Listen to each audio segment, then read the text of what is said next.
Ayan, so good afternoon ulit, brethren. So ito ang ating fourth na study regarding sa foundational truths ng ating faith. So magkakaroon tayo ng 48 na lessons within the year. Ito yung pang-apat sa mga lessons na yan. So nandito na tayo sa attributes of God. Pinag-aralan natin yung general and special revelation. Pinag-aralan natin yung attributes ng Bible, mas deeper sa ating Bible class. Pero dito sa beginner's class, overview. No?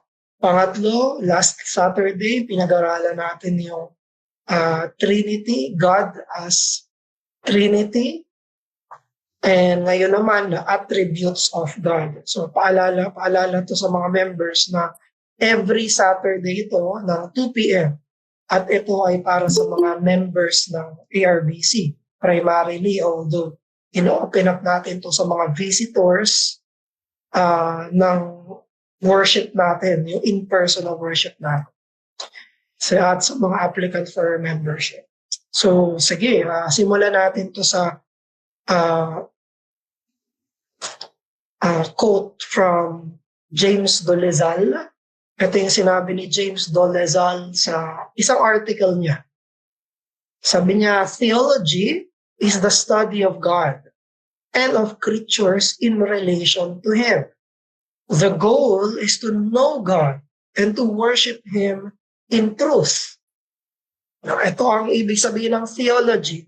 Bakit tayo nag-aaral ng theology? Para saan ang theology? Bakit importante ito?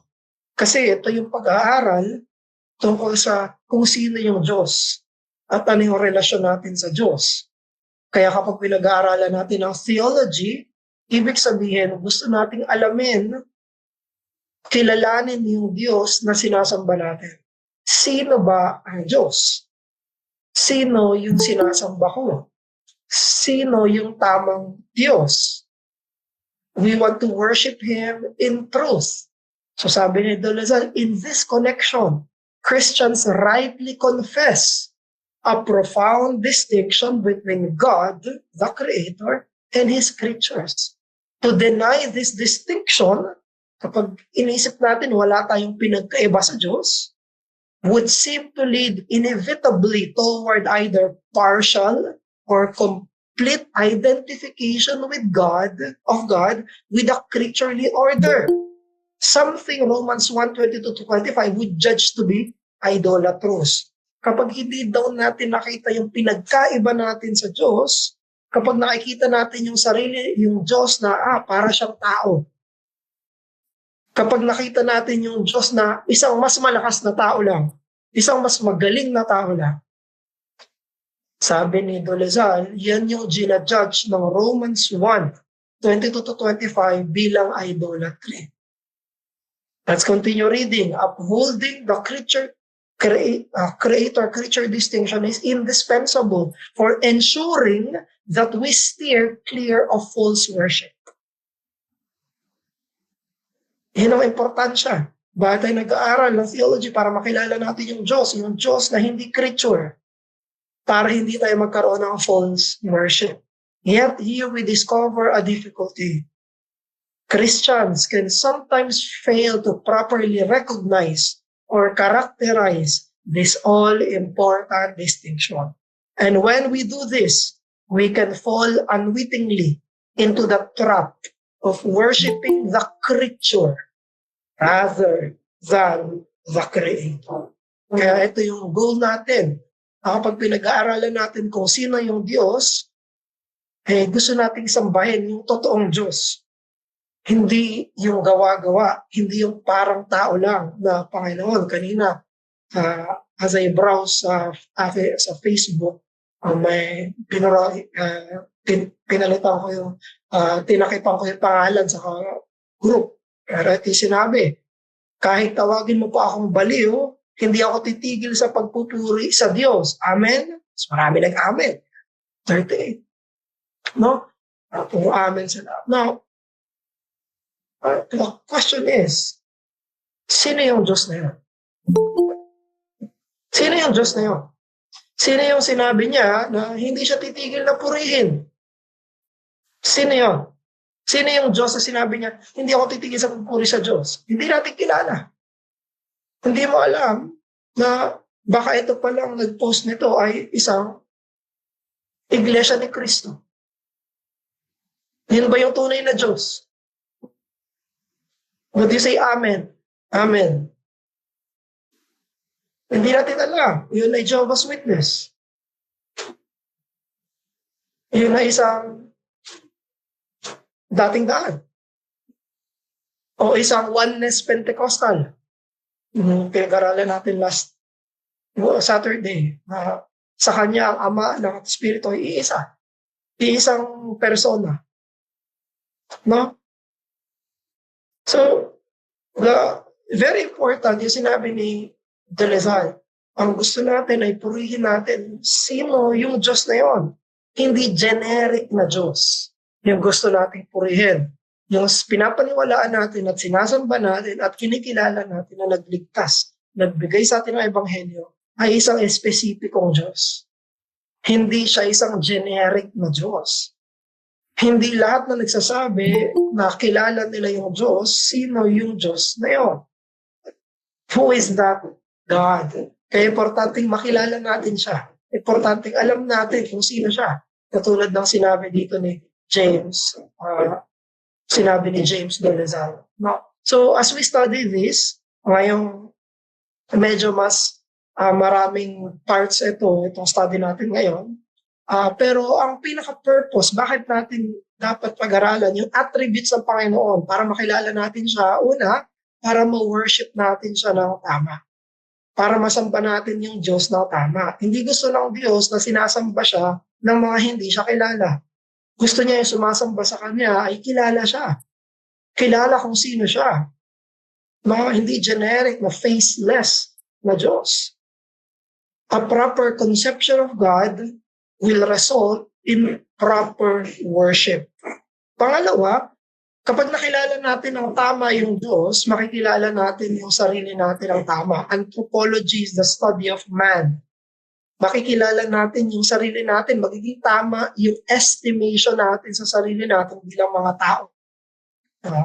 Kapag hindi tama yung pagtingin natin sa Diyos, pwedeng pababain natin yung Diyos. Kapag hindi tama yung pagtingin natin sa Diyos, magiging mataas yung pagtingin natin sa sarili natin. I will give an example sa end ng lecture na to. So number 2 na yan. Pero pangatlo, para mas magkaroon tayo ng deeper appreciation sa redemptive work ng Diyos, na mas kamanghaan natin yung pagkakatawang tao ng Diyos, anak. Si Christ, kung nagkatawang tao siya, hindi yun basta-basta. Dahil siya ay tunay na Diyos, tapos naging creature. Creator, naging creature. Paano nangyari yun? That's another lecture in and of itself. Pero ma-appreciate natin para sa redemption natin. Yung Diyos ay naging tao. Kasi sabi ni Mark Jones, sabi niya, marami daw nag-agree na si Jesus ay Diyos. Marami. Nagkiklaim sila, nagpo-confess sila. Diyos si Jesus. Pero hindi dahil mataas yung pagtingin nila kay Jesus. Kung hindi dahil mababa yung pagtingin nila sa Diyos. So madaling i-claim na si Jesus ay Diyos, pero kasi ang baba ng tingin nila sa Diyos. So madaling sabihin. Oh. And we don't want that. We want to understand that God is so high. God is so other. Na kapag naintindihan natin, kapag narinig natin na yung Diyos ay nagkatawang tao, it's incomprehensible. Hindi natin kayang araw, hindi natin mapaniwalaan paano nangyari yun. So, sige, diretso na tayo sa iba't ibang attributes ng Panginoon. Simulan natin ito sa aseity of God. Aseity of God. Hinati natin ito sa dalawang attributes ng Panginoon. Yung mga incommunicable attributes, mga hindi talaga natin katulad yung Diyos, at yung mga communicable attributes, mga katangian ng Diyos na meron din yung tao, pero analogically sa ibang pamamaraan. So after this lecture, we can have discussion. Una, pag sinabi natin na aseity of God, na galing yun sa salitang ase, ibig sabihin from Himself. Ang basic definition ng aseity of God, na ang Diyos ay umiiral, nabubuhay sa sarili niya, galing sa Kanya at sa pamamagitan niya. Yung Diyos hindi siya nakaasa sa kahit ano na labas sa Kanya para siya ay umiral, para siya ay mabuhay, para siya ay maging masaya, at para siya ay magpatuloy. No? God does not depend on anything outside Himself para siya ay maging Diyos. Ibig sabihin, ang Diyos ay hindi cost, walang lumikha sa Kanya.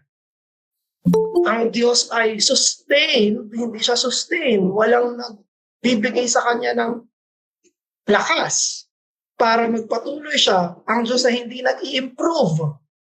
Wala siyang kailangan sa labas para siya ay mag-improve. Hindi siya nag-improve at hindi siya kinokompleto ng kahit ano. No? So, it means, the aseity of God means God is independent. Kahit ano yung definition natin ng independent bilang mga tao, one way or another, dependent pa rin tayo. No? Yun yung pagiging iba natin sa Diyos. Kapag merong isang bagay na nakadepende siya sa isang bagay, kunyari, example, eto, may kape ako dito. Ayan. Yung kape, eto, baso to, paper cup to. Yung kape sa loob nito, nakadepende siya dito sa paper cup para hindi siya bumuhos. So, created yung kape, created din to baso, nakadepende yung kape dito sa baso para hindi siya bumuhos. No? Ang mga creatures, ganon, palagi siya nakadepende sa iba. Dependent ako dito sa technology ito para marinig niyo ako. Lahat. Depende ako sa hangin para makahinga ako. Depende ako sa puso ko na tumitibok para i-circulate yung oxygenated blood sa buong katawan ko. Mabuhay ako. Lahat yun, nakadepende tayo. Kapag may isang bagay ang nakadepende sa isa pang bagay, ibig sabihin hindi siya self-existent.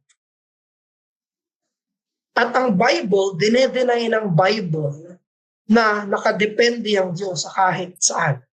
Therefore, ang Diyos ay self-existent. Walang ibang inaasahan yung Panginoon. Kung all of creatures depend on other creation para sila ay mag-exist. At ang lahat ng creation na nakadepende sa isa't isa, ecosystem, nakadepende tayo sa Diyos na nagbibigay ng lahat ng pangyayari at providensya at sustenance para umiral tayo. No? So, yung creatures dito sa graph natin, nakadepende siya sa Diyos. God gives always. No? Now, nasan sa scriptures yan? Acts chapter 17 verse 24 to 25.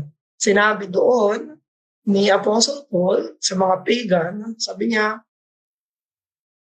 the God who made the world and all things in it, since He is Lord of heaven and earth, does not dwell in temples made with hands, neither is He served by human hands. Hindi daw napaglilingkuran ng Diyos.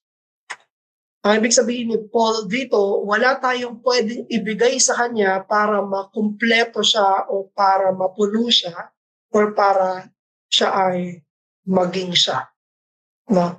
Neither is God, who made the world, is served by human hands. Clarify anong kasunod na clause. As though He needed anything. Meron ba kailangan yung Diyos? Wala. Wala siya kailangan. Self-existence, aseity. Anong sinabi niya? Contrary, sabi ni Paul, since He Himself gives to all, wala na tayong binibigay sa Kanya para siya ay umiral. On the other hand, sabi ni Paul, baliktad. Since He Himself gives to all life, siya ang nagbibigay buhay sa lahat. He gives to all what? Breath. Siya ang nagbibigay hininga sa lahat. And all things.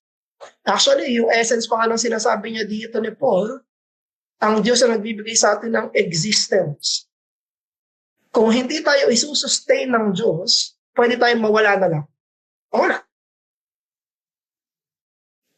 Hindi tayo nandito, ultimately speaking, dahil nakadepende tayo sa creatures. Umiiral tayo, merong Joseph. Ngayon, na kumakausap sa inyo, dahil sa Diyos ang nagbibigay sa akin ng existence. Merong active na ginagawa yung Diyos sa pagsusustain, hindi lang ng buhay natin, kung hindi ng existence natin. Sa John 5:26, hindi natin kukumpletuhin, pero ito yung sinabi ni John. Sabi ni Jesus, na sinulat ni John, sabi ni Jesus, the Father has life in Himself. Self-existence. Sa sarili niya. Walang pinanggagalingan yung buhay niya. Siya mismo ay nabubuhay sa sarili niya. No? Hindi ang Diyos ay hindi katulad nating mga creatures. So sabi ni J. Packer sa Concise Theology niya, sabi niya, children sometimes ask, wow, who made God? Sino may gawa sa Diyos? The clearest answer is that God never needed to be made. Hindi kailangan na may gumawa sa Diyos because He was always there. He exists in a different way from us. We creatures exist in a dependent, derived, finite, fragile way, but our Maker exists in an eternal, self-sustaining, necessary way. Necessary. That is in the sense that God does not have it in Him to go out of existence, just as we do not have it in us to live forever. No, ibang-iba tayo sa Diyos. Yung Diyos, sa sarili niya, wala pa yung buong creation, nandyan na siya, kompleto na siya, wala siyang kailangan. No, tayo ay mga dependent creatures. Kailangan i-create tayo, kailangan i-sustain tayo, kailangan hawakan tayo ng Diyos. Ganon tayo bilang mga creatures. At lahat ng mga creatures, hindi lang tayo, lahat. Maging angels, ganon. Ang angels ay kinreate, sinusustain. Ang mundo ay ganon. Ang Jupiter, ang nebula, ang Milky Way, ang Andromeda, ng mga galaxies, iba't iba, lahat yun ay sinusustain ng Diyos. Bakit? Creation yan eh. And Diyos lang ang creator. Sabi ni Packer, we necessarily age and die because it is our present nature to do that. God necessarily continues forever unchanged because it is His eternal nature to do that. This is one of the many contrasts between creature and creator. Another character ng Diyos, attribute ng Diyos, He is simple. Pag sinabi nating simple, simplicity of God, ang ibig sabihin nito ay ang Diyos ay hindi binubuo ng mga parte. Ang Diyos ay hindi binubuo ng mga bagay para siya ay maging kumpleto na Diyos.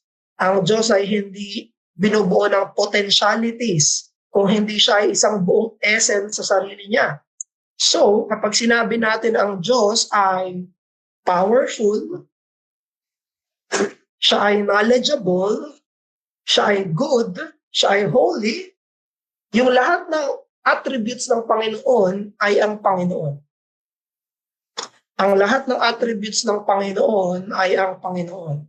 Yung mga attributes ng Panginoon ay hindi hiwalay na katangian niya na pwede nating ihiwalay sa Kanya. Hindi, yung goodness ay wala siyang goodness, siya yung goodness. Wala siyang love, siya yung love. Wala siyang power, siya yung power. Wala siyang wisdom, siya yung wisdom. Ang dinedenay ng doctrine ng simplicity na ang Diyos ay merong anumang bagay na hindi siya, na nakadepende siya doon. No? For example, tayo, dependent creatures tayo. Meron tayong katawan bilang mga tao. Nakadepende tayo sa katawan natin. Hindi tayo pwedeng maging buong tao nung wala yung katawan natin, di ba? Yung ating isipan, nag-iisip tayo. Yung isipan natin Pag nawala sa atin yung isipan natin, hindi na tayo kompleto sa pagiging tao. Emotions, ganun din, love, joy, will. Binubuo tayo ng iba't ibang mga attributes. Pero, bilang mga tao, yung attributes natin ay hindi tayo. Meron akong isipan, pero hindi ako makukumpleto, dependent ako doon sa isipan ko na yun. No? Pero iyon ay kailangan ko. Ang Diyos, on the other hand, siya ang kanyang attributes. They are what He is. So ito yung sinabi ni Bavinck in this regard sa book 2, dun sa God and Creation, sa book 2 niya, volume 2. Sabi ni Bavinck, if God is composed of parts, like a body composed of genus, class, and differentiae, attributes of different species belonging to the same genus, substance and accidents, matter and form, potentiality and actuality, essence and existence, then, sabi niya, kung ganun yung Diyos, then His perfection, oneness, independence, and immutability cannot be maintained. Kung may kailangan pala yung Diyos, kung binubuo pala ang Diyos ng iba't ibang bagay, iba't ibang katangian, then hindi siya perfect. Kasi baka depende siya dun eh. Therefore, hindi siya independent kasi dependent siya dun eh. Therefore, hindi siya immutable kasi nakadepende siya sa mga yan. They cannot be maintained. No, yun yung sinabi ni Bavinck. On that basis, sabi niya, He is not the highest of love. Kumuha siya ng isang attribute, love. Hindi daw ang pinakamataas sa pag-ibig ay ang Diyos. For then, there is in Him a subject who loves, which is one thing. Merong isang bagay, pagmamahal, na nasa labas niya. As well as a love by which He loves. Merong hindi siya, pero ginagamit niya para magmahal siya. Which is another. Sabi ni Bavinck, hindi pwede yun. Instead, God is uniquely His own, having nothing above Him. Wala siyang, unique siya, wala siya na ibang mga pangangailangan na yun. Therefore, accordingly, He is completely identical with the attributes of wisdom, grace, and love, and so on. Yung sinasabi natin. Ang Diyos ang wisdom. Ang Diyos ang grace. Ang Diyos ang love. He is absolutely perfect. The one than whom nothing higher can be thought. Ito yung Diyos natin. Ibang-iba siya sa atin. Yung pag-ibig natin ay hindi tayo, pero kailangan natin ng pag-ibig. Tumataas, bumababa. Pero yung Panginoon, hindi. Siya yung pag-ibig niya. Now, another attribute. Another attribute niya ay yung attribute na ito yung mga text for that, for simplicity. Sinabi ni Yahweh kay Moses, nung inutusan niya si Moses na palayain ang Israelites sa Egypt, tinanong ni Moses, anong pangalan mo, Panginoon? Para kapag kinuusap ko sila, sabihin ko yung pangalan mo. Ang sabi ng Diyos, I am who I am.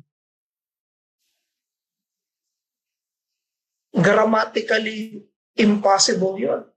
Parang sinasabi niya na ako yung nag-iisa at tunay at walang katulad na Diyos. Hindi ako katulad ng Diyos ng Egypt na sila ay nandun lang sa teritoryo nila. Diyos ng araw, ng bundok, ng Nile River, ng lupa. Hindi ako ganon. Sabi ng Diyos, ako ay ako nga. Ako yung nag-iisa, walang katulad. Hindi nakadepende sa kahit ano. You cannot describe me. Yan ang ibig sabihin ng Diyos kay Moses. Tapos sa Romans 11:36, hindi na sinabi na hindi nakaasa yung Diyos, sa halip, siya yung nagbibigay sa lahat. For from Him, and through Him, And to Him are all things. Yung all things. All of creation yan. At hindi siya kasama sa all things, therefore He is simple. Anong implication nito? Una, ibig sabihin, hindi natin pwedeng hatiin yung Diyos sa mga attributes na gusto lang natin. No? Hindi natin pwedeng hatiin yung Diyos na gusto ko lang yung Diyos na pagmamahal. Hindi, kasi hindi nahati yung Diyos. He cannot be a divided God. Hindi pwedeng sa gusto ko lang pag-ibig ng Diyos. Sa iba naman, hindi gusto ko lang holy yung Diyos. Ayoko lang may pag-ibig. Hindi pwede. No? We cannot divide God. He is what He is. At hindi mai-divide yung Panginoon sa mga iba't ibang mga katangian niya sa ating paningin. Another attribute, pangatlong attribute, ito yung kanyang pagiging immutable. Immutable. Pag sinabi natin na immutable, ibig sabihin nito ay unchangeable. Hindi nababago yung Diyos. Saan walang pagbabago yung Diyos? Sa lahat. Hindi siya nagbabago sa kanyang pagka-Diyos. Walang nababago sa kanyang attributes. Walang pagbabago sa kanyang sariling kalooban. Hindi siya gumagaling. Hindi siya nagle-lessen. Hindi siya nag-vary yung perfections niya. No? Ibig sabihin, lahat ng pagkakakilala natin sa Diyos, it remains eternally the same. Nung wala pa yung creation, siya na yun. Ngayon, siya na yun. Sa eternity, eternal future in our perception, ganun pa rin ang Diyos. Walang pagbabago sa Panginoon. Now, compare that to us, ng mga tao. Palagi tayo nagbabago. Pag sinabi natin ang pagbabago, ang pinaka-obvious ay yung edad. So, 30 years ago, 5 years old pa lang ako. Maliit na bata, nalalaro. Ngayon, nandito na ako. Ako ay 35 na, 36 na. So, iba-iba yung edad natin, no? Hindi lang ngayon, kaalaman natin, isipan natin. Isipan natin dati, hindi na isipan natin ngayon. May mga nabago na tayong paniniwala. May mga nadagdag sa ating kaalaman. May mga dati nating pinaniniwalaan, hindi natin pinaniniwalaan. Maraming pagbabagong nangyari. No, maging sa katawan natin, ang dami ng bagong nangyari.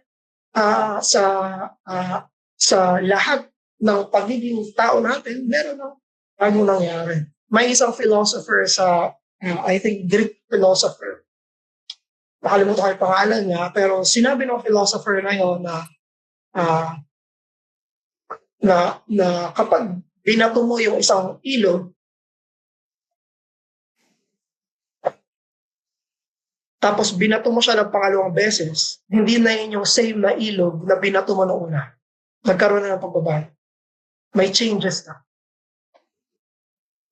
Dahil ang mundo, creatures, we are always changing. Hindi pwedeng hindi tayo magbago. Palagi tayo nagbabago. No? Hindi nakakagulat ang pagbabago. We are always changing. We are growing or diminishing. Palaging may changes sa lahat. No? Pero ang Diyos, hindi. Walang pagbabago sa Panginoon. No? Sinabi yan ng Psalm 102, but you are the same, and your years have no end sa Panginoon niyo. James chapter 1 verse 17, every good gift comes from the Father of lights, with whom there is no variation or shadow due to change. Wala daw pagbabago yung Diyos.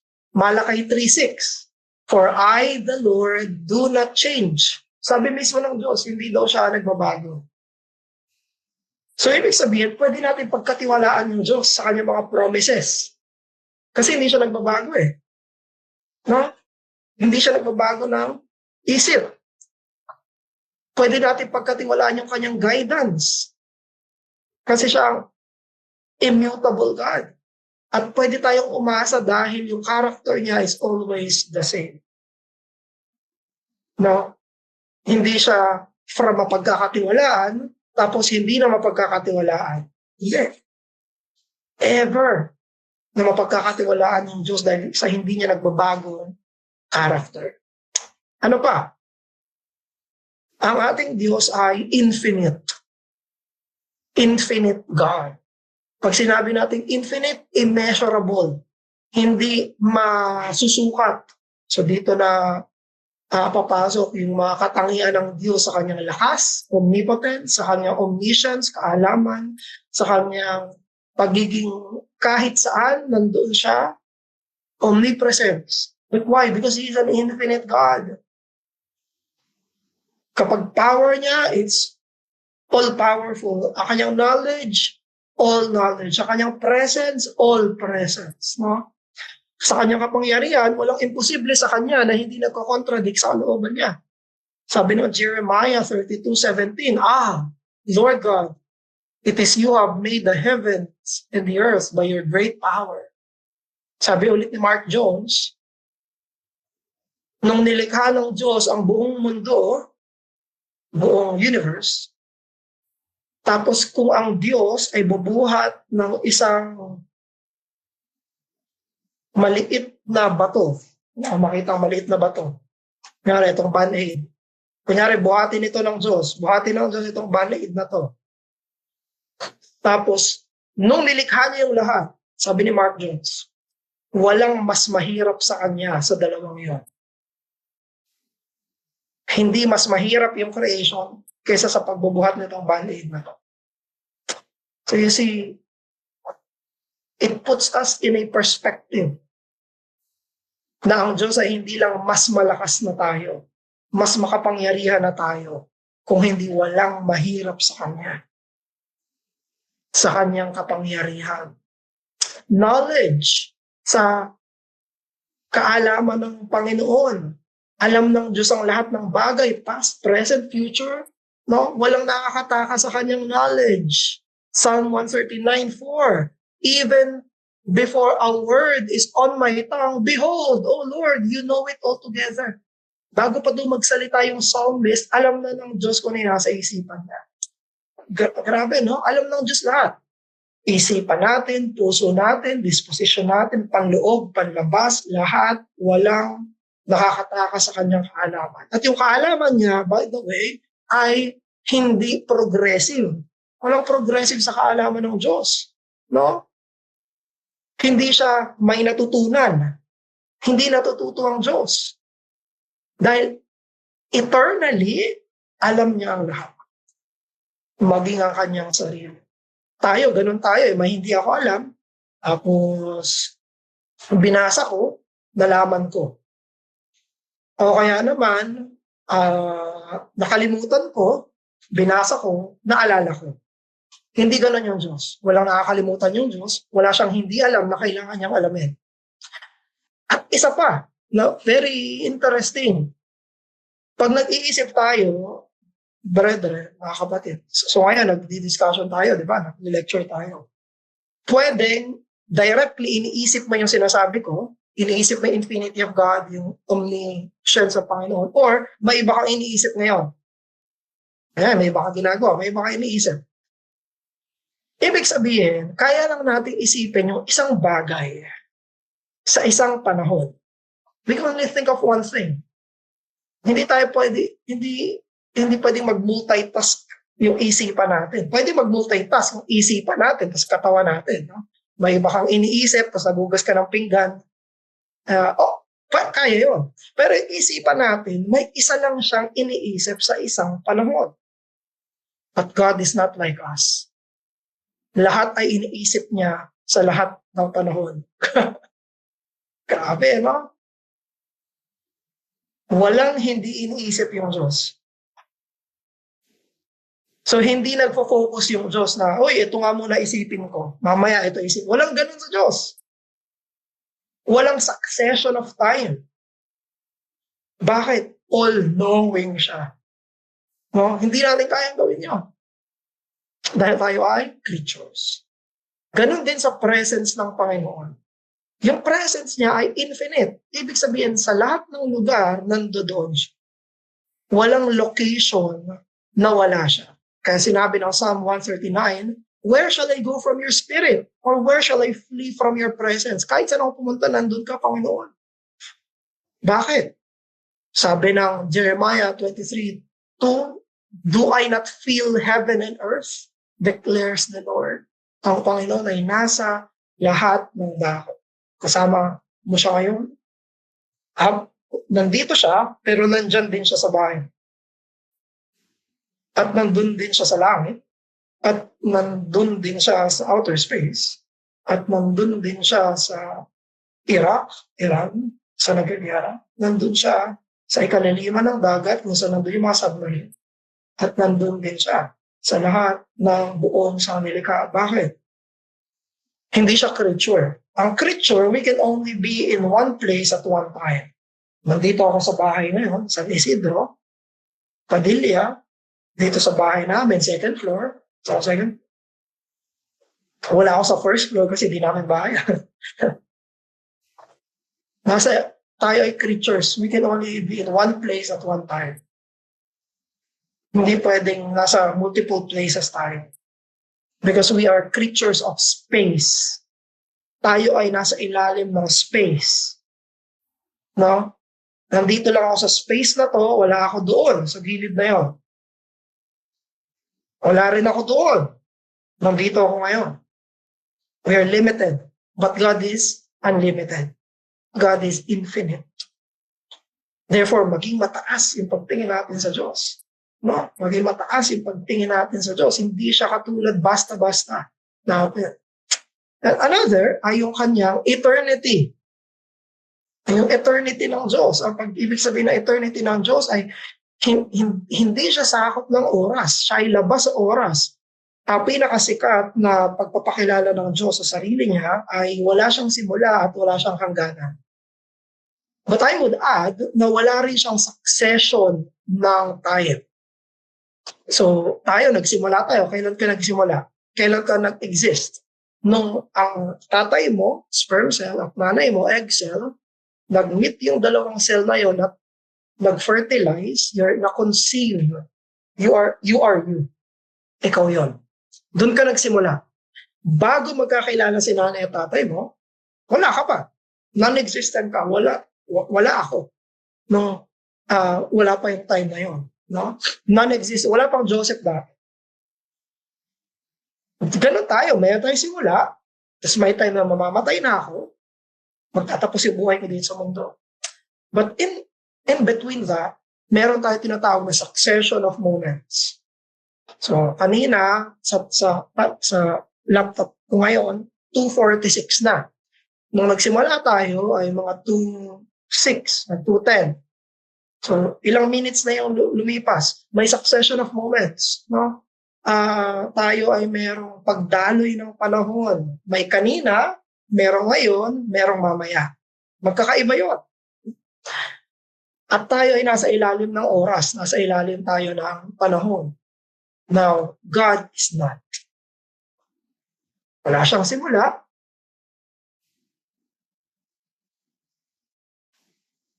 Wala siyang katapusan. Hindi rin siya nasa ilalim ng oras kung saan dumadalo yung oras.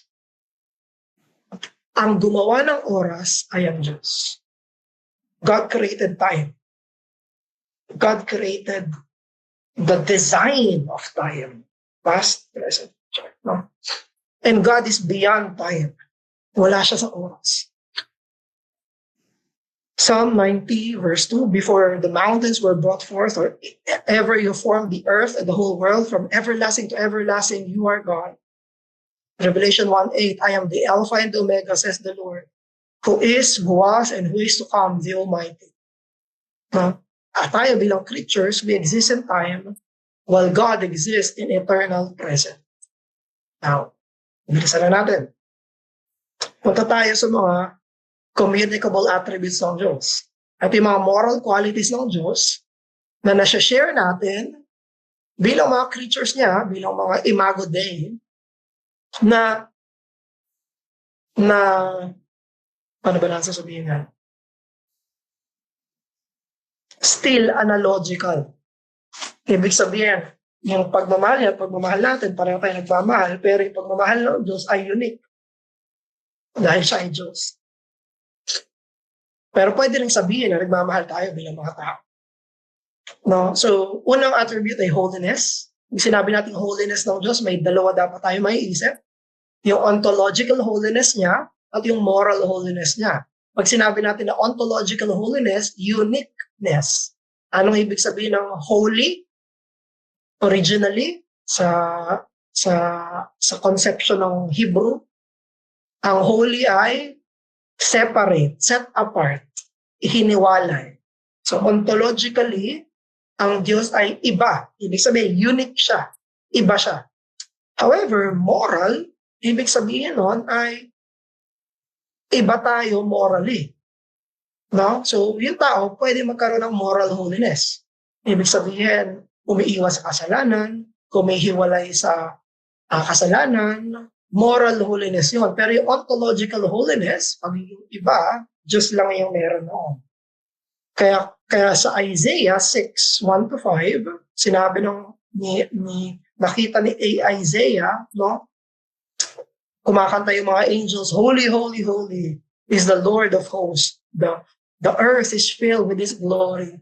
Nung nakita ni Isaiah yung holiness ng Diyos, pure and otherness ng Diyos, purity at otherness niya, sabi ni Isaiah, woe unto me, for I am a man of unclean lips. No? Nakita niya yung kanyang sarili na karumihan. No? Yun yung holiness ng Panginoon. Ibang-iba, puro dalisay na dalisay. Walang kasalanan. God is sinless. Hindi siya makakagawa ng kahit anong kasalanan. Sa 1 Peter 1:15-16, sinabi doon ni Peter, as He who called you is holy, you also be holy in your conduct. Maging banal sa conduct. Ibig sabihin, set apart ka sa iyong conduct. Anong basis? Since it is written, you shall be holy for I am holy. So, dito natin pwedeng kunin yung challenge at imperative ng Diyos.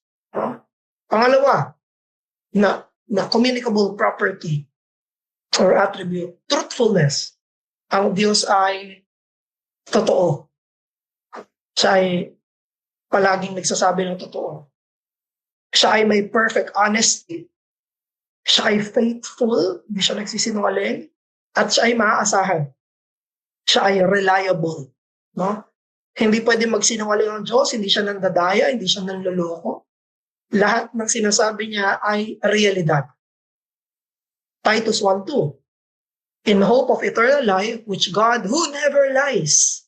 Ang description ng Bible sa Diyos, hindi nagsisinungaling na Diyos. Promise before the ages began. Now, tayong mga tao, tayo ay merong hypocrisy. Ano ibig sabihin ng hypocrisy? Double standard.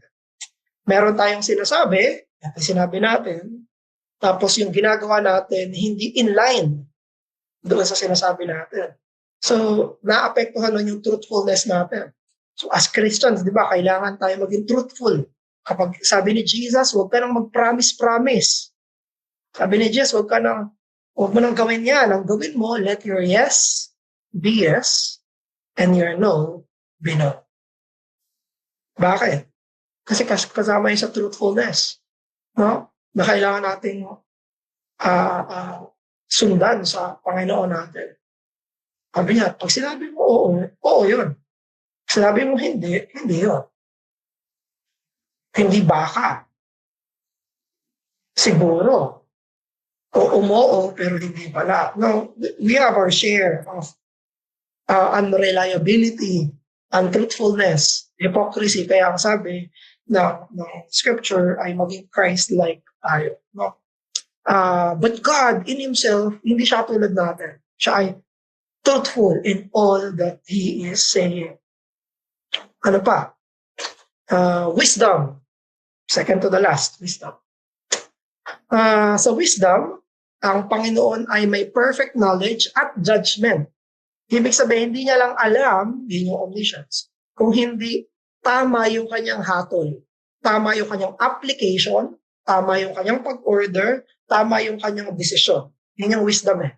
Tama ang pagdedesisyon niya, tama ang pinipili niya, tama yung kanyang mga kung ano man na kanyang ginagawa. No? The Lord, by His wisdom, founded the earth. By understanding, He established the heavens. Proverbs 3:19. Romans 11:33. Sa Romans 11, ang daming eschatological views na inelaborate si Apostle Paul. Pag binasa niyo Romans 11, sa dulo ng Romans 11, biglang nagpuri si Paul sa Diyos. Sabi ni Paul, napakahusay mo, O Diyos, napakarunong mo. Yung eschatology mo, O Diyos, ay napakaganda. Napakapunong-puno ng karunungan. Romans 11:33, sabi niya, oh, the depths of the riches and wisdom and knowledge of God, how unsearchable are His judgment and how inscrutable His ways. Pinuri ni Paul ang wisdom ng Diyos. Kahit gaano tayo ka-wise, merong limit yung wisdom natin. Meron tayong hindi alam. Kaya sabi ng Proverbs, kailangan natin palaging humingi ng payo. Kahit gaano tayo ka-wise, yung wisdom, palaging humihingi ng wisdom. Yung hindi humihingi ng wisdom, hindi wise. Sabi rin sa James chapter 1, di ba? If you do not have wisdom, ask God. Pray. Kasi nagbibigay siya ng wisdom.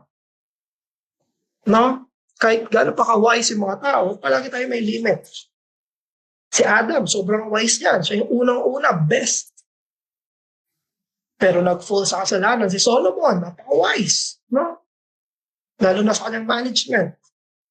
Pero nag-fall na maraming beses. Maraming mga wise sa scriptures at yung pinaka-wise ay sila ng mga umaasa sa wisdom ng Panginoon. Umaasa sa Kanya. And lastly, love.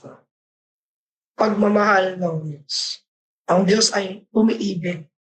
Meron siyang pagmamahal sa kanyang creation, generally, at specifically sa kanyang mga hinirang. No? He seeks their good.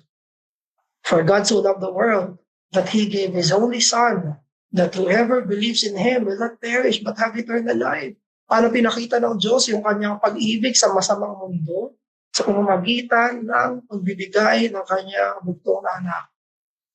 Kung minamahal natin ang Diyos, bakit daw? 1 John 4:19, because He first loved us. Now, bago tayo magtapos, I want us to consider na itong sinabi ni D.A. Carson. Kaya ko hinuli yung love. Sinabi ni D.A. Carson. Sabi niya, actually, studies niya to, ginawa niyang libro. Sabi ni Carson, I do not think, ang pangalan ng book niya, The Difficult Doctrine of the Love of God. Ang hirap na doktrina ng pag-ibig ng Diyos. Sabi niya, I do not think that what the Bible says about the love of God can long survive at the forefront of our thinking if it is abstracted from the sovereignty of God, the holiness of God, the wrath of God, the providence of God, or the person of God. To mention only a few non-negotiable elements. Yung mga yun daw ay non-negotiable elements ng basic Christianity. Basic Christianity. Hindi daw natin maiisip ng maayos yung pagmamahal ng Diyos kung hindi natin maiisip na siya ay sovereign, siya ay holy, siya ay merong wrath, at siya ay may sa providence niya at sa personhood ng Diyos. Kung iisipin lang natin, love, love, love, we cannot be biblical in our conception of the love of God. Sabi ni Carson, tuloy natin. Sabi niya, the result, of course, is that the love of God in our culture has been purged of anything the culture finds uncomfortable. Sabi niya, yung love daw sa culture natin, ang ibig sabihin ng love na yon ay hindi uncomfortable. Kapag merong uncomfortable, hindi love yun. The love of God has been sanitized, masyadong nilinis, democratized, kung anong sinabi ng marami. And above all, sentimentalized, kung ano ang maganda sa feelings. Ganun ang love na iniisip ng maraming tao ngayon patungkol sa Diyos. Yung love na masyadong lilis na, pudpud na, love na pinagbotohan, ganito ang love, at love na feeling ko love ako ng Diyos. Ganun daw ang love of God ngayon sa panahon na. Alam niyo, tinatanong ko sila eh.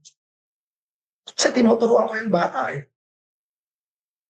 Sabi ko sa kanya, does Papa love you? Yes. Does Papa love you when I spank you?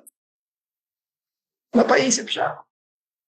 O nga, yung mga una niyang sagot, no eh. Hindi ko daw siya mahal pag pinapalo ko siya. Tapos tinanong ko siya. Sinabi sa kanya, no. Even when I spank you, I love you. Now, sa culture natin, yung love ay ganito, sanitized, democratized, at sentimentalized. No? At hindi dapat siya ihiwalay sa ibang attributes ng Panginoon. Now, gumawa ko dito ng table just to compare. I-compare natin to ha. At ito yung ending natin. Tatapusin natin ng ganito. May mga nominal evangelical, ibig sabihin ko dito nominal unsaved ha. Kunyari lang, mga unsaved, sinasabi nila kahit sino, God loves me, mahal ako ng Diyos. Tapos may mga modern theologian na mga tama, sinasabi rin ng mga modern theologian, mahal ako ng Diyos. Mga old theologian, ganun din yung sinasabi nila, mahal ako ng Diyos. Tapos yung Bible, pag binasa mo yung Bible, sinasabi ng psalmist, mahal ako ng Diyos. Pare-pareho, di ba? Pare-pareho. God loves you, God loves you, God loves you. Now, I want us to consider, what's the difference? Ano pinagkaiba? Ano pinagkaiba ng mga? Now, example, si Timothy Keller. Sabi ni Timothy Keller, sabi niya, the God of the universe became a wiggling baby incarnation in order to get close to Him. Love yun. Sabi niya, sa pagmamahal sa iyo ng Diyos, yung Diyos ng universo, may hawak ng lahat, ay naging isang baby para lang malapitan ka. Modern theologian. Now, tignan natin.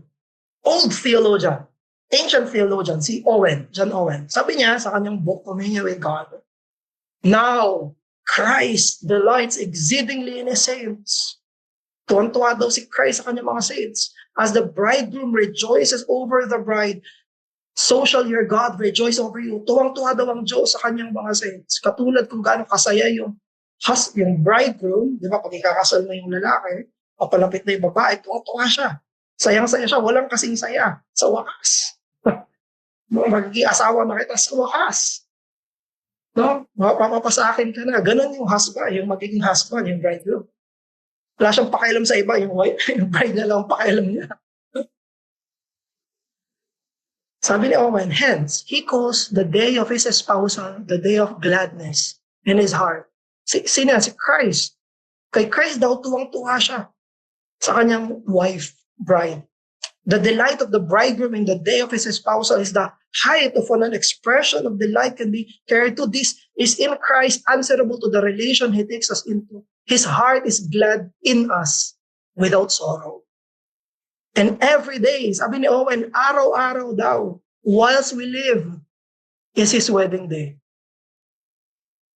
Araw-araw daw yung puso ni Christ nasa kanyang bride. Now, pag tinranslate natin yan, ibig sabihin niya, patay na patay si Christ sa kanyang saints. Hindi niya ibig sabihin na sobrang mahal na mahal ng husband yung kanyang wife, patay na patay ako sa iyo. Glory, ganon si Christ sa saints. Now, yung old, si Keller, ganito yung sinabi. Si Owen, ganito yung sinabi, patay na patay. Basahin natin yung Bible. Paano yung love? Ano sinabi na? Psalm 36. Isa lang to, example lang to kasi ending natin to eh. Your steadfast love. Ano yung steadfast love? Covenant love. Your covenant love, O Lord, extends to the heavens. Yung pagmamahal daw ng Diyos. Saan? Sa people niya. Abot langit. Your faithfulness to the clouds. Katapatan niya. So taas. Your righteousness is like the mountains of God. Your judgment are like the great deep. Ang pinakauna nga ito. Yung pagmamahal daw ng Diyos sa covenant people niya. Sobrang taas. Now, I want you to consider. Ano yung pinagkaiba? Kapag pinag-usapan na natin yung love of God, yung mga nominal evangelical na walang knowledge ng attribute ng Diyos, walang knowledge, walang foundation, sentimentalized. Yan lang, that's it. Magiging ano lang siya, phrase, jargon. No? That's it, yun lang. Kaya yung definition nila ng God loves me, kung ano-ano na lang. Kung ano-ano na lang. Napakababaw. Pero kapag meron tayong foundation ng transcendental attributes ng Panginoon, kapag nakita natin sino yung nagsasabi na mahal niya ako, yun yung Diyos ng universo, yun yung Diyos na hindi katulad ko, Diyos na may hawak ng lahat, Diyos na banal na pagkasalaan ko, Diyos na hindi katulad ko, na wala siyang obligasyon na iligtas ako, siya yung nagmamahal sa akin. What will happen? You will burst in praise. Hindi magiging ganito yung tingin natin. Hindi magiging ganito yung tingin natin. Ito yung sulat ni Robert Schuller. Sabi niya, affirm it out loud. I am God's friend. God loves me. If God has chosen me to be His friend, ano yung conclusion niya? I must be a marvelous person. Ano yon? Pero ganito yung naging result, mga kapatid. Brethren, ganito yung naging result ng ano? Walang foundation. Walang firm foundation, no? Classical attributes ng Panginoon. Kapag walang classical attributes ng Panginoon at narinig, mahal ako ng Diyos, anong magiging result? Ay, kaibig-ibig ako. Ang galing ko siguro, kaya ako mahal ng Diyos, ang galing ko siguro. No? Siguro sobrang marvelous ko. Sobrang worthy ako. Sobrang, sino ba naman ang hindi iibigin ako? No? Sipin yan. But, if we understand who God is, at nalaman natin na mahal niya tayo, what will happen? We will praise God for who He is. We will know na tayo ay creatures. Hindi tayo Diyos. Hindi tayo kailanman magiging Diyos. Kung hindi tayo ay indebted sa Diyos na nagmahal sa creatures na katulad natin. And we will appreciate more yung incarnation kung saan ang tunay na Diyos na transcendent ay naging tao. Habang hindi tumitigil sa kanyang pagka-Diyos para iligtas tayo. And that is His love. So sige, dito tayo nagtatapos sa ating lecture sa attributes ng Panginoon. Attributes. Sige, discussion time tayo before we before we go sa discussion. Sa Deacon Gina, pwede ikaw na ang screenshot. Sige, so pa-open ang mga cameras natin, brothers. Tapos, bago tayo mag-discussion, quick lang, snapshot, and then saka tayo mag-go sa discussion. Wait.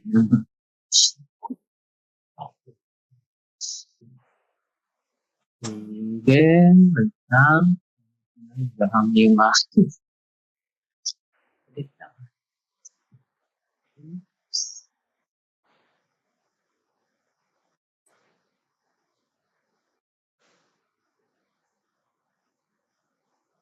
Okay. Ready? 1, 2, 3.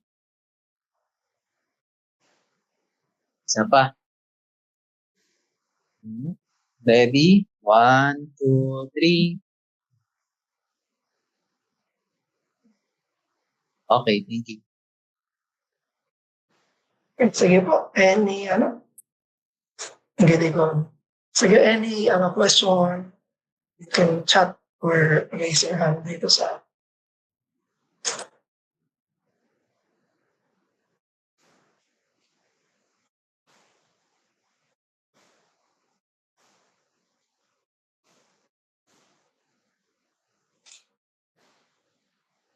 attributes of God.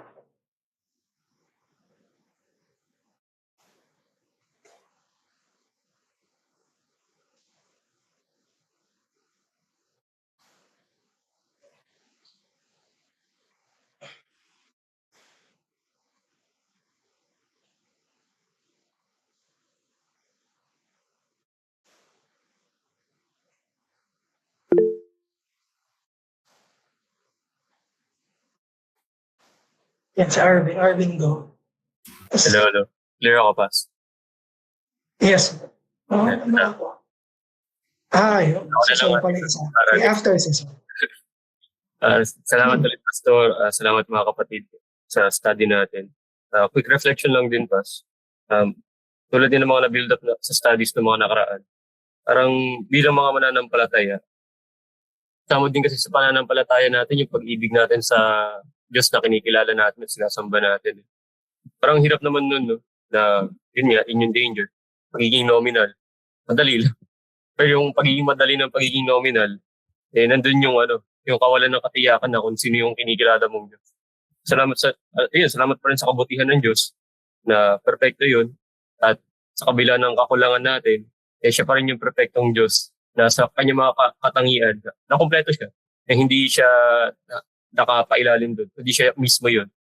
Biyaya yun na masala tayo napapalalim sa pagkakilala natin sa Diyos. Halika nga nila, kung tunay nating iniibig, mas gusto natin makilala, mas gusto nating malaman kung sino yun, kung sino siya bilang Diyos natin. So yun lang naman yung quick reflection ko, Pas. Salamat sa study. Talagang deeply theological. At napakasimple lang ng mga concept, parang hindi talaga pang beginner. Yun lang naman. Quick question, siguro dalawang quick questions lang naman din, Pas. Siyempre yung una, paano, Pas, kung hindi ko alam pa lahat? Hindi ko alam lahat ng characteristics or quality. Hindi lang isang, sabihin natin, baguhan. Kasi more context na sa mga new members. Anong dapat kong gawin? Kung hindi ko pa alam lahat ng niya, kung paano nag-i-interact yun sa isa't isa, kung ano yung may mga hierarchy ba or wala. So, anong dapat kong gawin bilang isang Christian? Dapat ba ako mag-panic na hindi ko alam lahat ng yun? So, yun lang naman. Clarificatory lang. Then for the second part, more of the practical. Paano kung hindi ko na ipapamalas yung lahat ng yun? Kasi kailangan mag-reflection tayo ng Diyos. Siyempre, kilala natin bawat isa na may mga kakulangan tayo sa mga attributes sa dapat pinaliwanag. Minsan hindi tayo nagiging wise, minsan hindi tayo nagiging loving. So ano yung dapat maging tugon ka doon, Pas? Sige lang naman.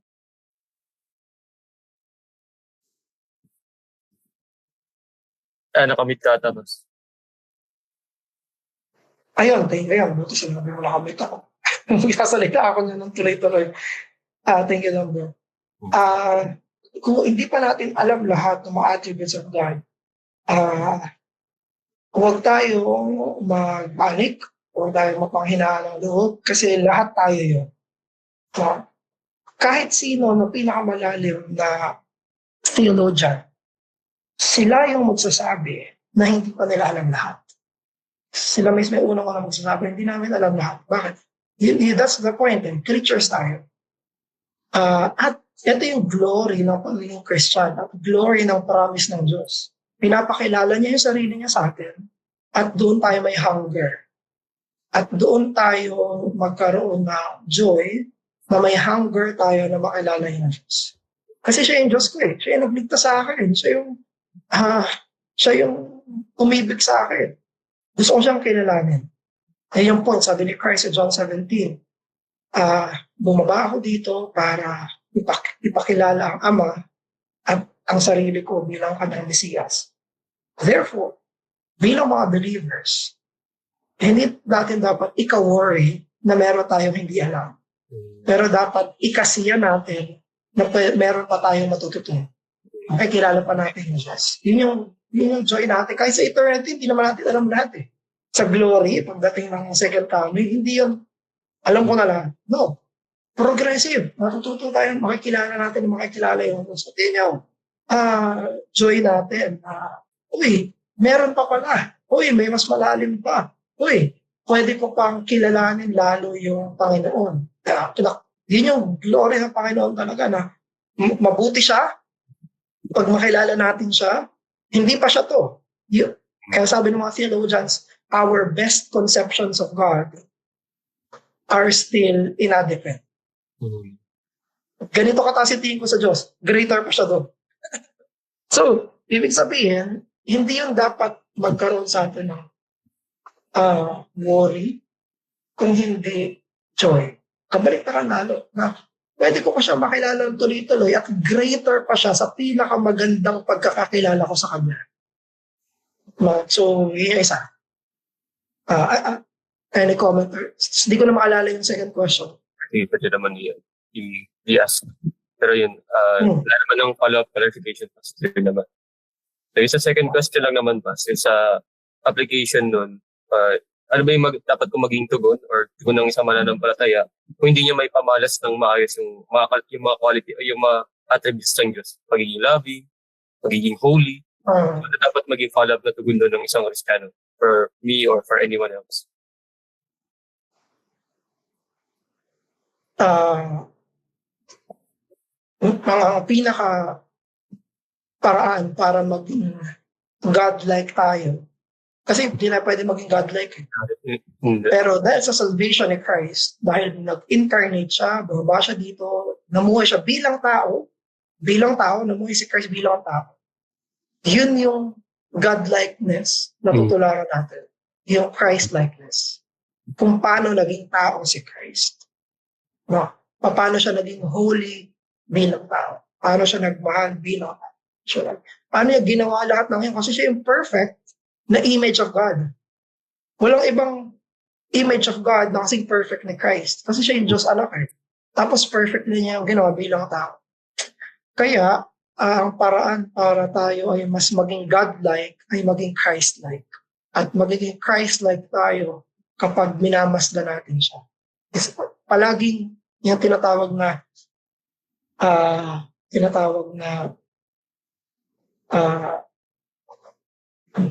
beatific vision. Beatific vision. Kapag tinitignan natin si Christ, magiging Christ-like tayo. So ang pinaka-goal ng Christians ay palaging masdan si Christ. Palaging kilalanin si Christ. Sabi ng 2 Peter 3:18, grow in the grace and knowledge of Christ. Yung knowledge of Christ, knowledge kay Christ yun. Pag nakilala mo lang si Christ, mahuhubog tayo sa wangis niya. Kung sino yung palagi tinitignan natin, nagiging katulad tayo nung tinitignan natin. Kung sino yung palagi natin pinapanood, yung nagiging katulad tayo ng pinapanood natin. Kung sino yung palagi natin hinahangaan, pinagmamasdan, nagiging katulad nila tayo. So, ganun yung paraan ng Diyos. Look to Christ, maging katulad ka ni Christ. Sa mga Christians. Yeah. Salamat din, Pas.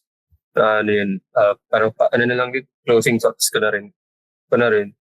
Naalala lang din ako, nasabi ata ni Dr. Jordan Peterson no, na kung bakit ayaw niya mag-claim na Kristiyano siya.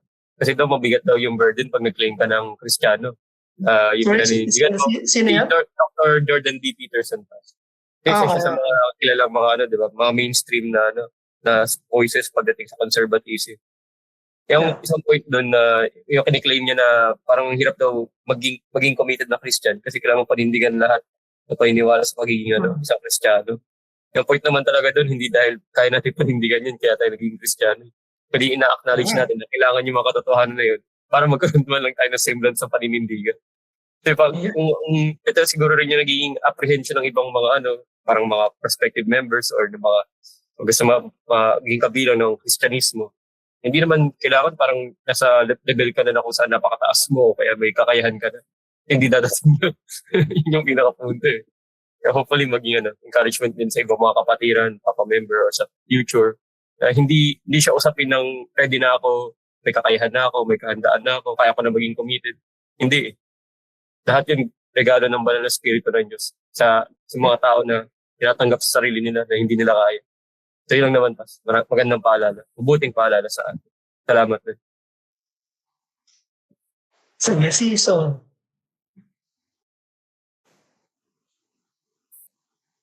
Ay, hello po, narinig po ako. Yes. Ayun. So sa akin yung reflection ko is yung kagandahan nung pagkaintindi mo dun sa kaligtasan na meron ka. Mas ma-appreciate mo, mas makikita mo yung papaano ka nagkaroon ng kaligtasan sa Mm. Panginoon. Napakaganda nung binigay mong pastor. Sobrang yun eh. It brings encouragement to someone na mananampalataya na mas ma-appreciate mo yung kaligtasan mo. Na ang iniisip ni Christ, it is always a wedding day for Him. Napakaganda nun. Napakagandang statement siya. Kumbaga parang pag ulit-ulitin mo siya sa mind mo, mas makikita mo na yung kasi minsan tayo bilang mga mananampalataya, minsan we take lightly of our salvation. Parang it's like, minsan pa nga nilalaro pa rin natin yung ating kaligtasan. Pero hindi pala ganun sa mind ng Panginoon sa Kanya.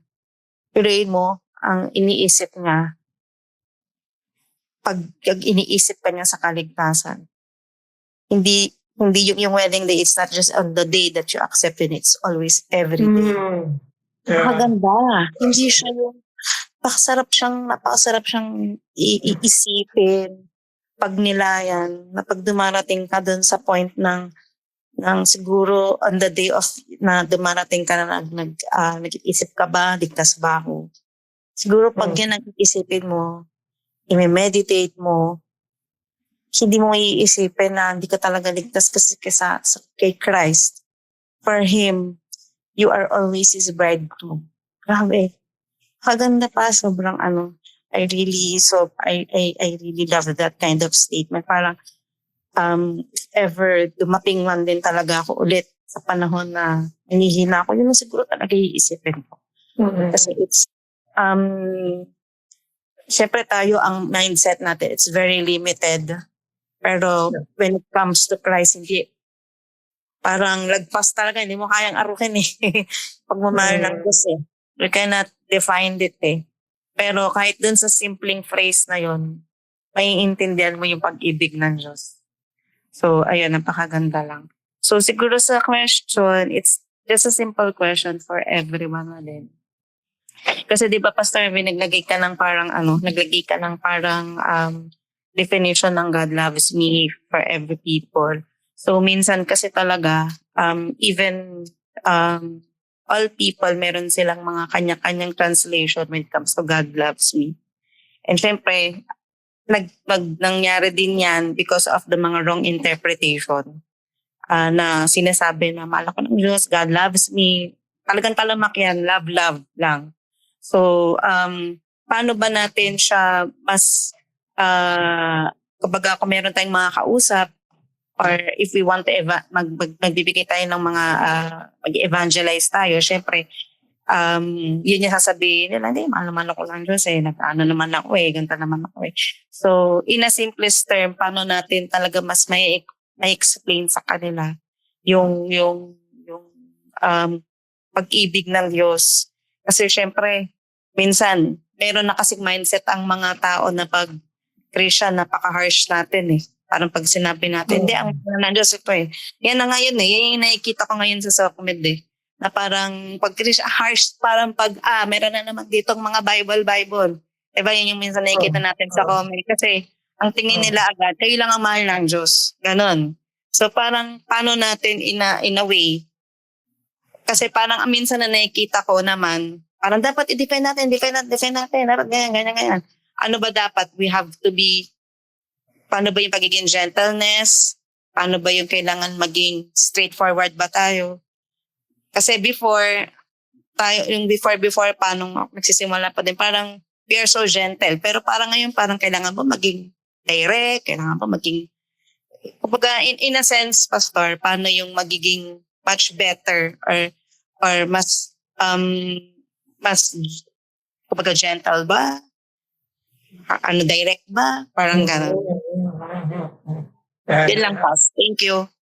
Thank you. Thank you so. Ang kinagandahan nito ay kailangan natin maging katulad ng Diyos. So yung Diyos sa pinag-aralan natin ay hindi siya nahahati. Hindi siya pwedeng ipiliin ko lang yung ganito ng Diyos, pagmamahal ng Diyos, pero hindi yung kabanalan ng Diyos, kabanalan ng Diyos, hindi pagmamahal ng Diyos.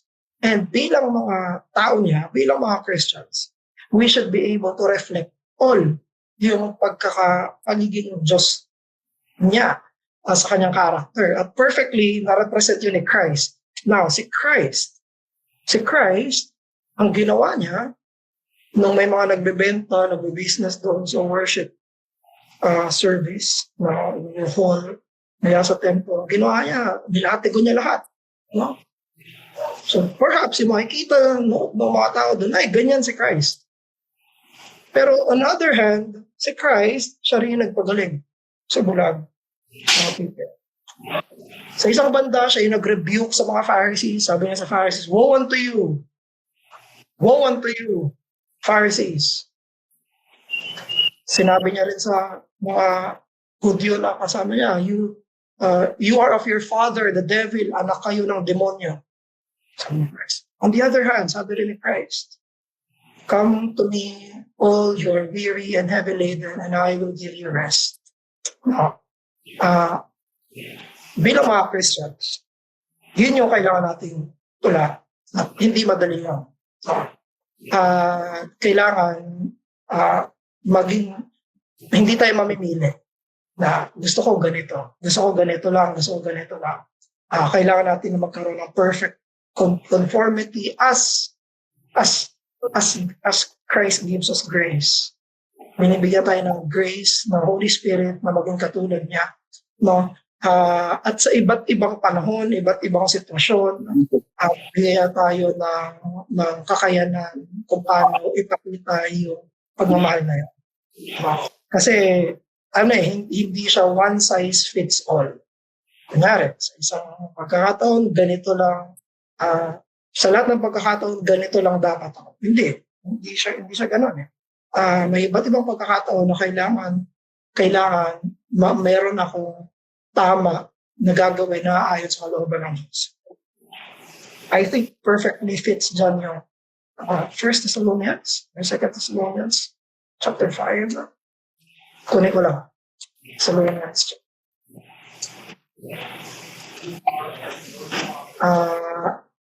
Sa mga hindi believers, hindi nila ma-appreciate ito. Pero sa mga believers, dahil naniniwala tayo sa scriptures, ma-appreciate natin. 1 Thessalonians 5:14. Sa mga kapwa believers to So, and we urge you, brothers, sisters, warn those who are idle. Ano yun? Direct yun. And disruptive. Huwag kayong manggulo. Tigilan niya. Encourage the disheartened. Medyo malambot. Help the weak. Palaging tumutulong. Be patient with everyone. So, sa lahat ng yon, patient. Pero iba-iba. Hindi iisa yung tugon. So, and it takes prayer and conformity to Christ na gawin to. Si Christ, ginawa niya to perfectly. Itong mga ito. Sige, any follow-up to this? Okay na, Pas. Thank you po. Sige. Si Paul. Go, Paul. Hello po, Pastor and brethren. Narinig niyo po ako? Ayan, sige po. So, Yes. questions regarding dito sa attributes ng Diyos. How do we explain, for example, regarding sa immutability of God? How do we explain, for example, when God says in His Word na siya ay nagrepent, so nagbago yung isip niya? And we understand na since immutable yung Diyos, His eternal plan, His will does not change. Wow. So, paano natin iintindihin yan bilang reader ng Scripture? Lalong-lalo na sa Mm. Old Testament and in relation, di ba, sa New Covenant, as a New Testament, pinandim pa nga ni Jesus Christ ang Israel.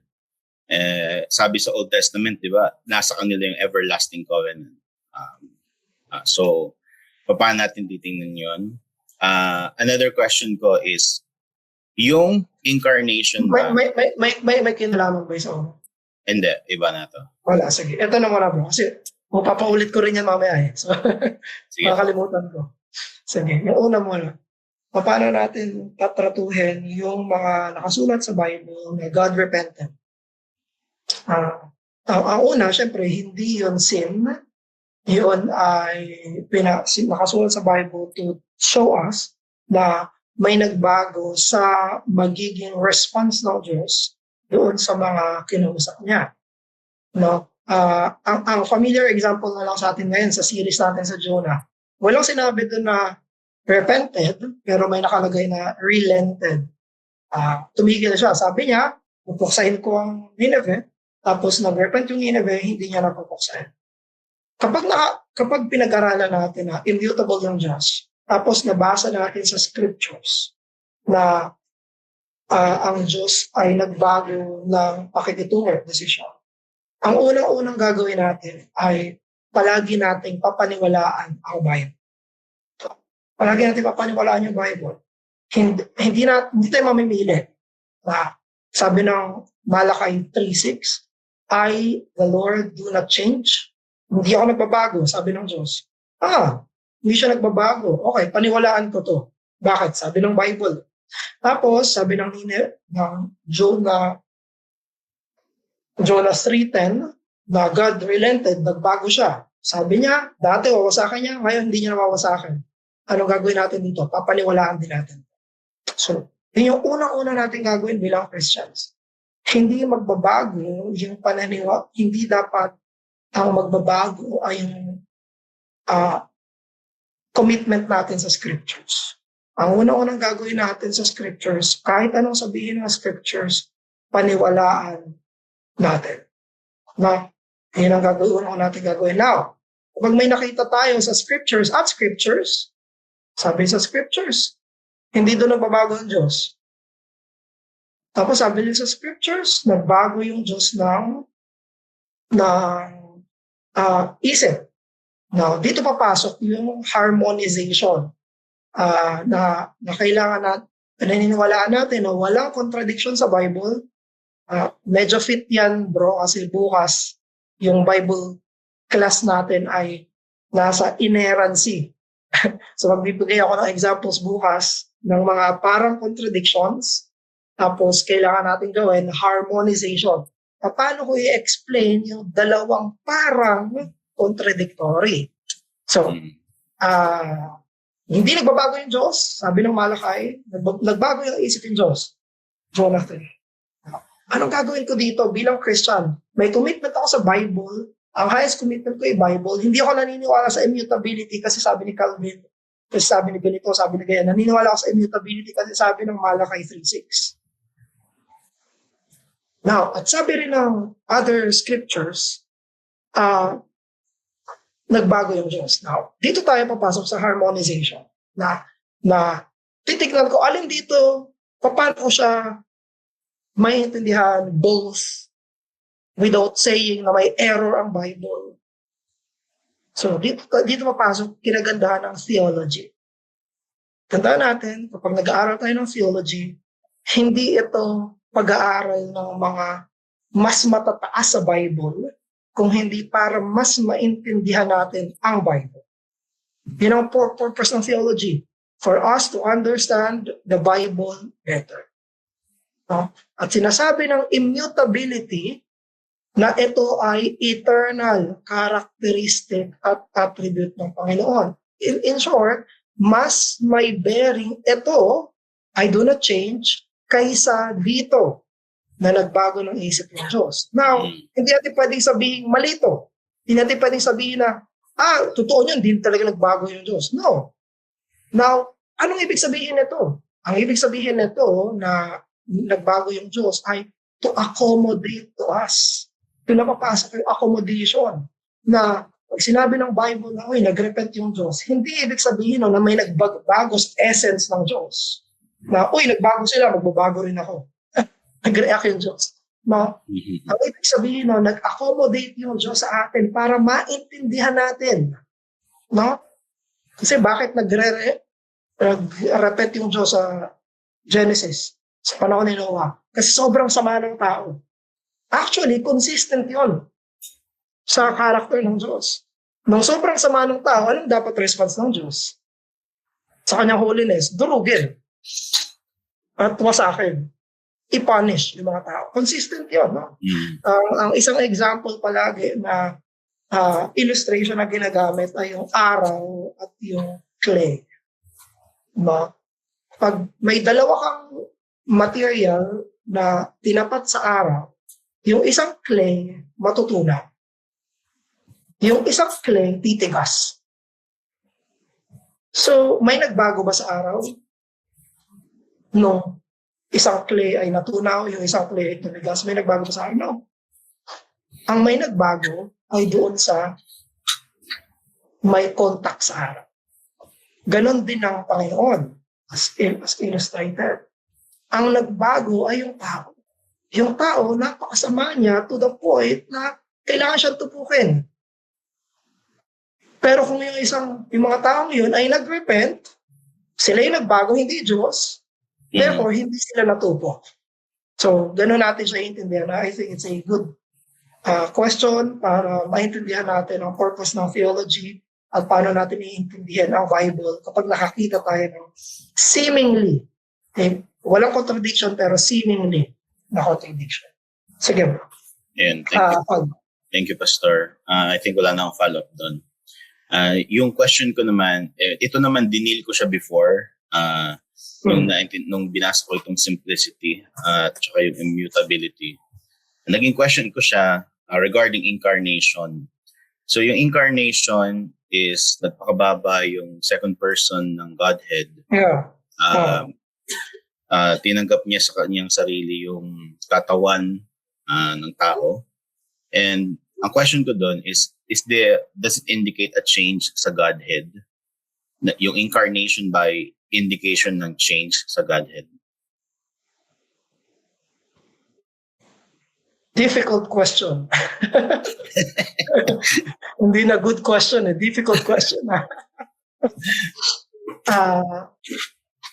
May nagbago ba sa Diyos nung nagkatawang tao si Christ? Ang tamang answer doon ay wala. Walang nagbago sa Diyos sa essence ng Diyos nung nagkatawang tao si Christ. Paano nangyari yun? Paano walang nagbago sa Diyos nung nagkatawang tao si Christ? Hindi ko alam. Hindi ko alam paano, pero yun ang reality. So, yun ay pwedeng mystery. Okay, hindi ko pa nababasa yung yung without subtraction and without addition ni James Dolezal. Kung paano nangyari yun, pero yun yung historic formulation. Walang nadagdag, walang nabawas, walang nagbago sa Diyos sa time ng incarnation. Hindi ko siya ma-explain further, but wala. Walang nagbago sa Diyos nung nag-incarnate si Christ, pero totoong yung second person of Trinity ay nagkaroon ng katawan, kaluluwa, totoong pagiging tao. Pero yung deity ni Christ, deity ng second person, unchanged. Unchanged. Pero yung naglakad dito sa lupa, siya ba yung second person ng Trinity? Yes. Okay, Pastor. Wala na akong doon follow-up. Siguro last na question ko na to.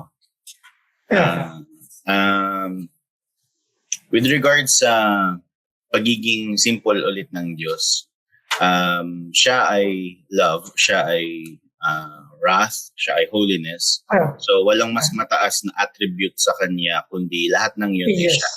Okay, so ang question ko is, with regards sa pakikipag-deal niya sa creation, may mga unbeliever and merong mga believer. Sabi sa Matthew ba yun? He make it rain for the just and the unjust. So he treats them both according sa nature niya. So parang yun yung ano ko. Now, my question is, pagdating sa mga believer, bakit yung language ng scripture merong special na treatment? Ba't ganun? Parang mas may, ano ba yun? May effect ba yun sa simplicity ng Diyos? O paano natin siya titingnan?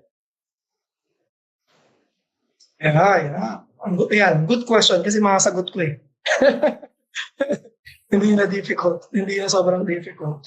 May effect ba yung different treatment ng Diyos sa different ng mga tao doon sa kung sino siya dahil sa kanyang simplicity? Na wala, totoo, wala mas mataas na attribute ng Diyos sa sarili niya. Wala tayong dapat i-emphasize na isang attribute kesa sa iba or compared sa iba dahil siya ang kanyang attributes. Now, kapag may nakita natin Matthew chapter 5, to the just and unjust, meron siyang unjust and unjust, just and unjust. Kapag tinrato niya yun, meron siyang love sa kanila. No? Pero may special treatment yung Panginoon sa believers. Dahil yun sa covenant. Dahil yun sa covenant. Now, ano ba ang covenant? Ang covenant ay special na vow or pledge or commitment ng Panginoon sa isang grupo ng mga tao kung saan meron siyang promise doon. At sa New Covenant, pinramis ng Panginoon yung fullness ng kanyang love, grace, pakialam doon sa mga believers. So yes, hindi pareho ang pagmamahal ng Diyos sa mga believers kaysa sa mga unbelievers. Merong special love yung Diyos sa mga believers na hindi totoo sa mga unbelievers. Katulad na hindi pareho yung pakikitungo ng Diyos sa Israel sa Kanaan. Mapagmahal ba ang Diyos sa Kanaan? Yung mga hindi covenant people, yes, nagbibigay siya ng tubig, pagkain, binibigay sila. Pero may special love yung Panginoon sa Israel as a covenant nation. Now, punta tayo ngayon. Sa mga believers, may highest special love yung Panginoon. Contradictory ba na dito sa ibang mga tao ay ganitong klase ng love, tapos sa mga Christians, gano'n, sobrang taas ng love. Contradictory ba yun? No. Kasi prerogative ng Diyos yun eh. Yung idea na hindi tayo dapat magbigay ng priorities sa katangian ng Diyos, tayo yun, creatures. Hindi ko pwedeng sabihin, gusto ko itong attribute na to. Pero sa Diyos, kung kanino niya gusto ipamalas, yung kanyang attribute, siya masusunod. Hindi natin pwedeng sabihin sa Diyos na, Panginoon, dapat pantay-pantay na pagpapamalas ang attribute mo sa lahat. May prerogative yung Panginoon doon. Kasi may covenant people lang siya eh. For example, ako, mapagmahal ako. Tapos, si Lori, yung asawa ko. No? Tapos may ibang babae dyan sa labas. Dahil ba character ko yung mapagmahal, dapat pantay yun?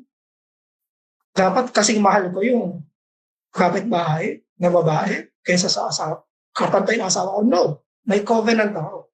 Kung yung covenant ko na yun, binabound ako na kailangan dito ko ibuhos yung aking character na pamamahal. Pwede ko pa rin gawin yon sa ibang mga tao, pero merong limited nature yon. Ganun din sa Panginoon. Panginoon ay mapagmahal sa lahat, pero may special covenantal, new covenantal lang yung Panginoon sa mga Christians. At hindi inconsistent yon sa kanyang simplicity. Yon ay avenue ng pagpapamalas ng kanyang fullness ng glory niya, attributes niya. So, ayun. Ayun po, thank you, Pastor. Wala na akong tanong doon. Sige po. Time check, tayo, 3:43. Sige po, close tayo sa prayer. After kasi na to, may meeting kami ni Pastor pa. Tapos, if you have other questions, you can ask or comment yung mga realization dun sa GC natin, sa ating main GC. Sige po, let's pray. Diyos namin, maraming salamat po sa time na aral kami tungkol sa katangian mo, nakilala ka namin, kung sino ka. Pinaturi ka po namin, Panginoon, dahil sa iyo. Ang glory. Salamat po dahil hindi ka katulad namin. Salamat dahil hindi ka lang mas malaking tao. Salamat dahil hindi ka lang mas malakas na tao, mas marunong na tao. Hindi ikaw ay iba sa amin. Ikaw ang tunay na kaisa-isa at walang hanggang Panginoon. Tulungan niyo kami na ma-appreciate namin ito. Tumaas lalo ang tingin namin sa iyo, maging tama lalo ang pagtingin namin sa sarili namin, at mas magkaroon kami ng appreciation sa incarnation ng Panginoong Jesus, ang anak mo, at ng kaligtasang bigay mo sa amin. Appreciate namin lalo ang pag-ibig mo dahil nakilala ka namin na bilang kataas-taasang Panginoon. Sa pangalan ng Panginoong Jesus, hiling namin ang mga ito. Amen.